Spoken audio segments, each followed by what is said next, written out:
சொல்கிறது, இரவும் பகலும் கர்த்தனின் வார்த்தை மேல் தியானமா இருக்கிற மனுஷனோ பாக்கியவான். அப்படின்னா அர்த்தம் என்ன? இங்கிருந்து ஊழியக்காரங்க பேசுனா எவ்வளோ நேரம் ஆனாலும் உட்காந்து தியானிக்கிறீங்கள, நீங்க தான் பாக்கியவான். அவங்க வாழ்க்கை எப்படி இருக்குன்னு அடுத்த வசனத்தில் எழுதப்பட்டிருக்குன்னா, அவர்கள் நீரூற்றின் மத்தியில் நாட்டப்பட்ட மரத்தை போல செழிப்பா இருப்பாங்களாம். யாருடைய வாழ்க்கை? கர்த்தருடைய வார்த்தையே தியானிக்கிறவங்க வாழ்க்கை. ஒரு 10 நிமிஷம் பாஸ்ட் எக்ஸ்ட்ரா பேசணுன்னே மூக்கு 3 கிலோக்கு வீங்குச்சுன்னா அவங்க வாழ்க்கை கிடையாது. ஆமீனா?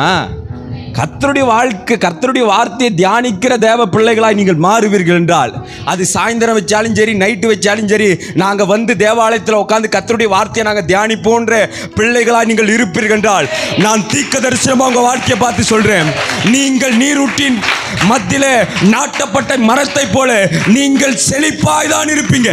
உங்க குடும்பம் செழிப்பாக தான் இருக்கும், உங்க எதிர்காலம் செழிப்பாக தான் இருக்கும், உங்க வாழ்க்கைகள் செழிப்பாக தான் இருக்கும்.